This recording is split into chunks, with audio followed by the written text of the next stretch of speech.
hope you all have had a great week. If you joined us last week, and either last week or throughout the past week you said the salvation prayer, I just want to welcome you to the family and say how excited I am for you. So today we're going over part 3 of Psalm 139.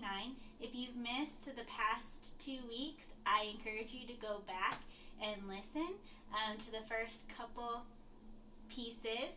But today we're going to talk about how God has created you to be beautiful, and that's what this series is really about, how we've kind of misconstrued what beauty really means. And so today we're going to look at how intricately God created you. And so let's open to Psalm 139, and today we're going to go through verses 13 to 18. For you formed my inward parts. You covered me in my mother's womb. I will praise you, for I am fearfully and wonderfully made. Marvelous are your works, and that my soul knows very well. My frame was not hidden from you when I was made in secret, and skillfully wrought in the lowest parts of the earth. Your eyes saw my substance, being yet unformed, and in your book they all were written, the days fashioned for me, when as yet there were none of them. How precious are your thoughts to me, O God! How great is the sum of them! If I should count them, they would be more in number than the sand. When I awake, I am still with you. So in Genesis, God talks about making Adam and then indicating that he needs a partner or a helper. Now, ladies, I'm going to talk to you for a minute. Genesis doesn't go into a lot of detail about that first Eve reveal when Adam sees her for the first time.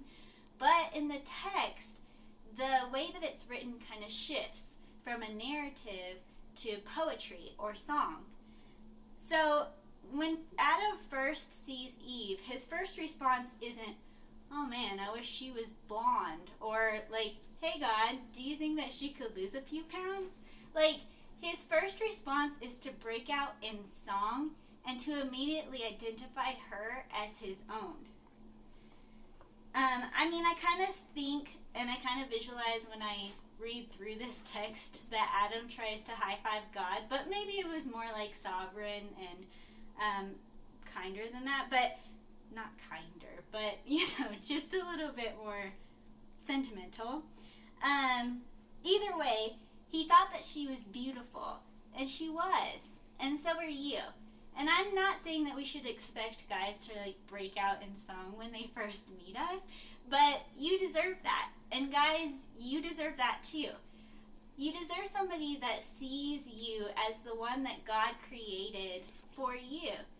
Someone that God put special detail into and made a plan for you guys to be together. Adam looked at Eve as the only one for him, as the one that God had fashioned for him, and as God's most beautiful creation.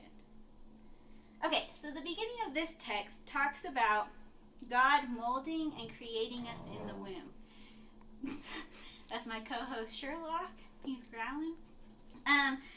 So this is where we're going to see that verse that most of you probably have either heard of, maybe it was, I don't know, you've maybe heard of it before, but it's that fearfully and wonderfully made part.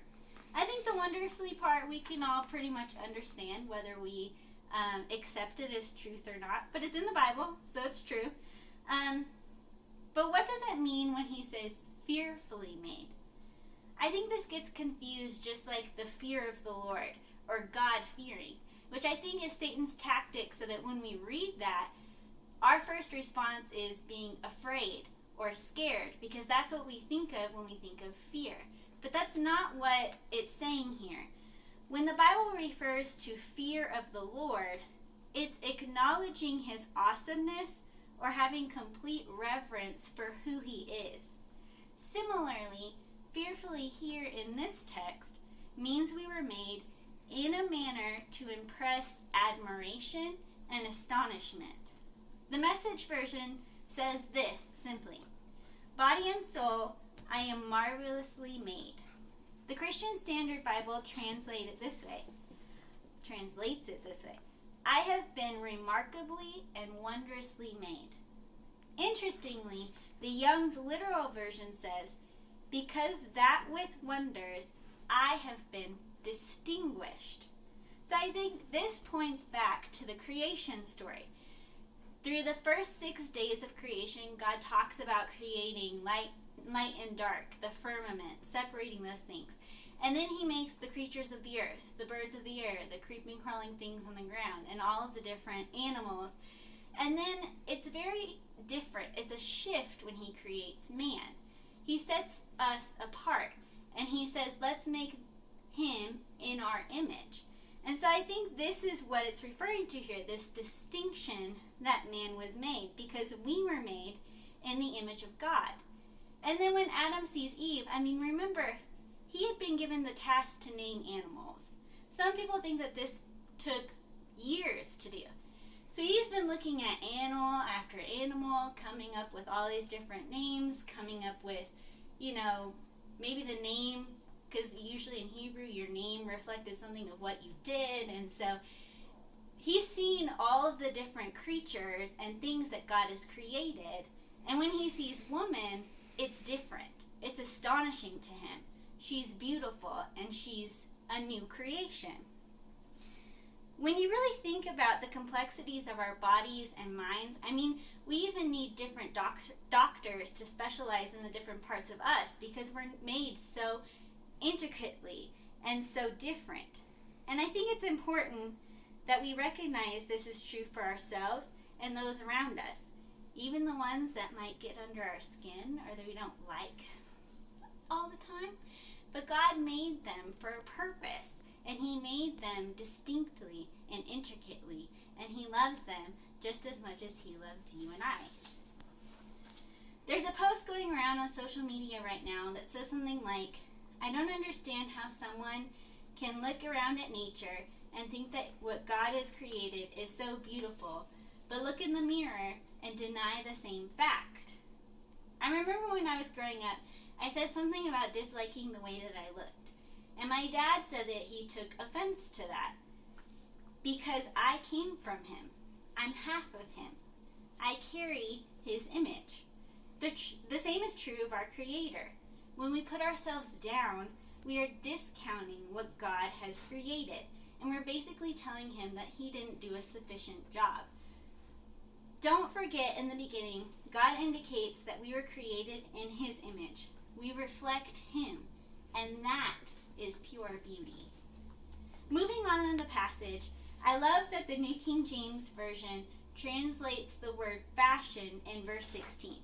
It says, your eyes saw my substance being yet unformed, and in your book they all were written, the days fashioned for me, when as yet there were none of them. Our days weren't randomly put together, willy-nilly, without any thought. God fashioned each and every day before they began. Before we were even a twinkle in our parents' eyes, our days were fashioned. He carefully considered every step that we would take and how our story would unfold and how it would fit into his bigger picture. The other day I was contemplating this a little bit further and thinking about the Tori's Life book up there in heaven, and realized, like we talked about last week, sometimes I feel like I'm the book that God's kind of put down to come back to later maybe, or he's forgotten to pick back up again. You know what I'm talking about. You buy a book or you start a book because it has to do with what you're going through or somebody says that it's good or whatever. You get a chapter in, a paragraph in, you set it down and you forget about it because either it wasn't what you expected or it took a turn for the worse and you didn't want to roll with that punch.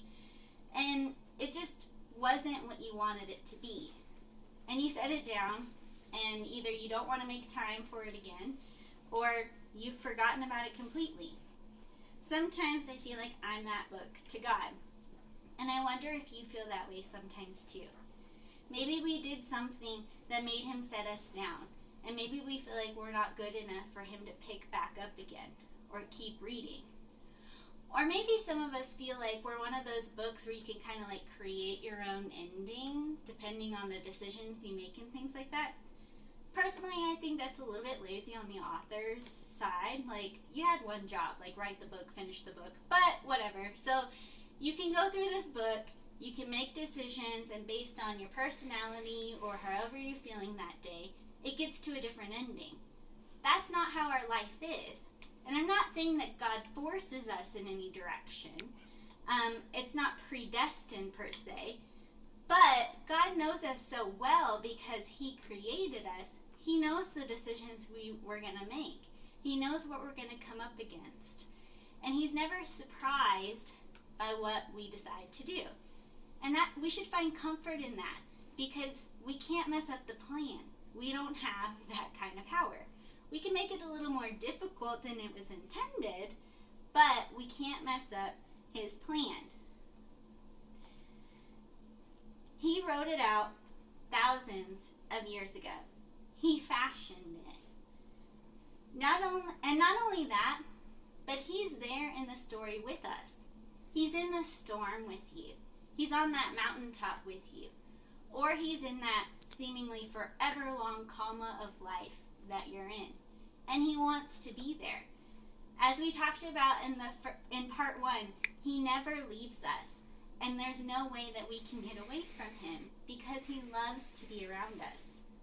So let's take a few minutes to look at the last 2 verses and really soak them in. Like really, the God over all of heaven and earth, all of creation, the God that made Billy Graham and Oprah Winfrey, the God who knows every pebble on the beach, every wave in the ocean, the God who designs every sunset, thinks about you.